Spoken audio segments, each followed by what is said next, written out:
I was so tired, but it felt impossible to sleep. Every time I tried, I got this uncomfortable feeling, like something bad is gonna happen if I fall asleep.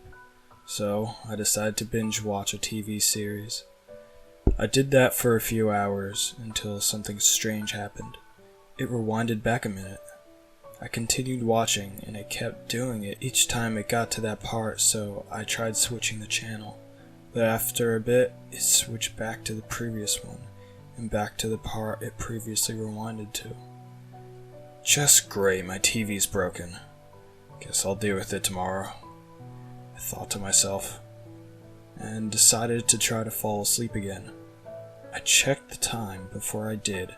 Oh, it's 4:60. I'll probably really mess up my sleep schedule by trying to go to bed, but, whatever.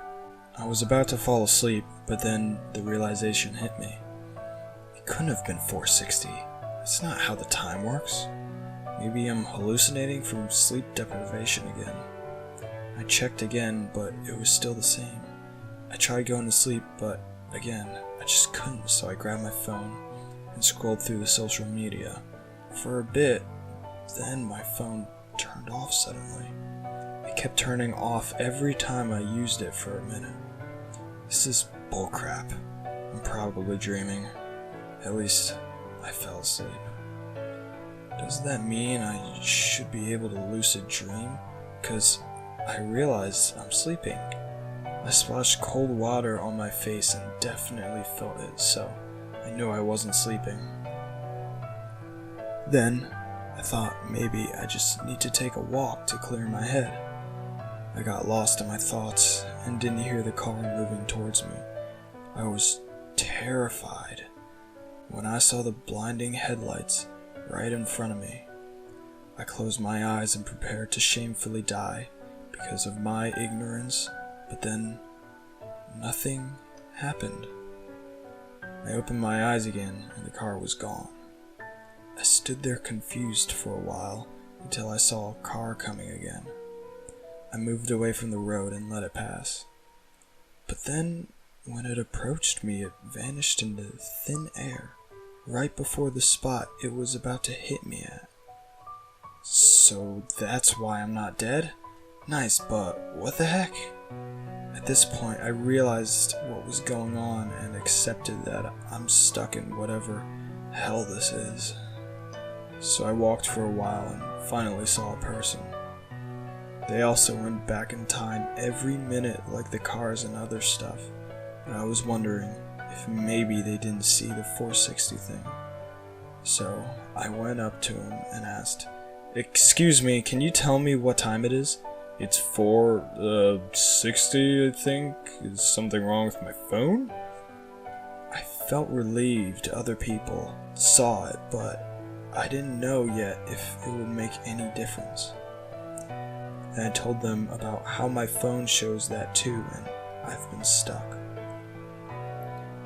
He looked at me like I'm crazy, but then I realized we have been talking for over a minute, and they haven't gone back yet. "Come, I need to show you something."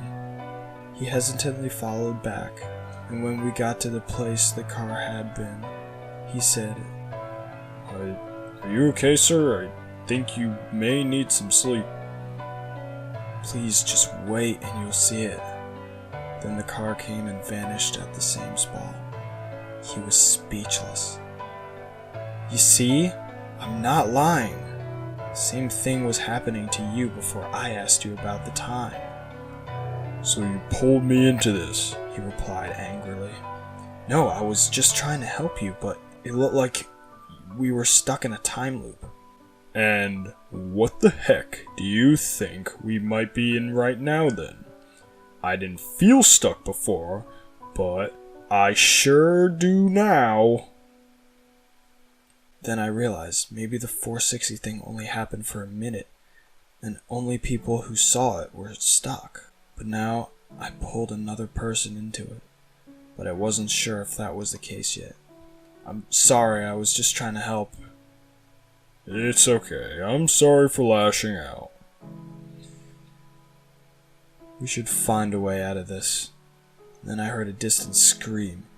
Oh no! We ran towards it and found another person who was stuck in this. What the heck is happening? Did you see that? Calm down, I will explain. After I told him about everything, he said it started a few minutes ago when he was walking home from a night shift, and when he checked his phone it was 4:60.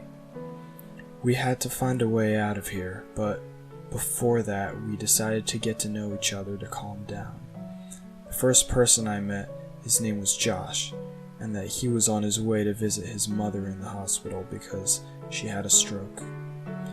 The other person said his name was Oliver, and he was a doctor coming from a night shift. I thought, great, a doctor and a person with a sick mother are stuck here with me, a depressed minimum wage employee. They don't deserve this. We sat on a bench for a while thinking about what we should do. Josh said, "How would it show 460 if it's not a digital clock?" Why did he just stop mid-sentence?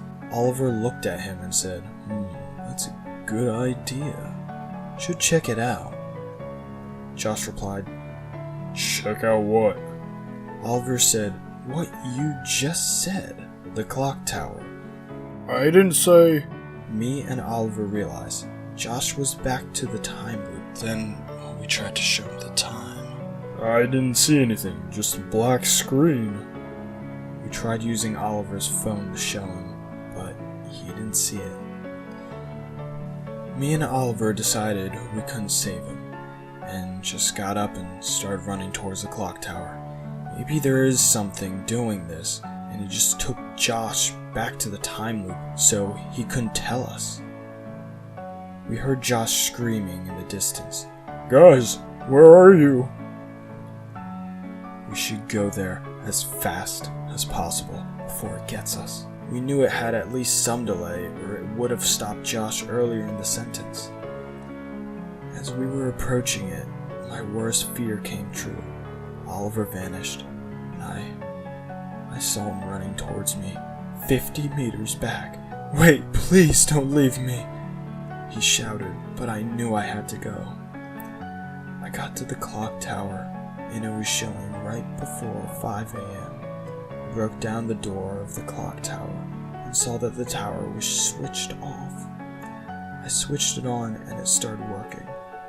I looked at my phone after waiting for the clock tower to hit 5 a.m. and it says 4:61 a.m. I didn't make it out of there. Oh God, please help. Please help me. I got to the clock tower and it was showing right before 5 a.m.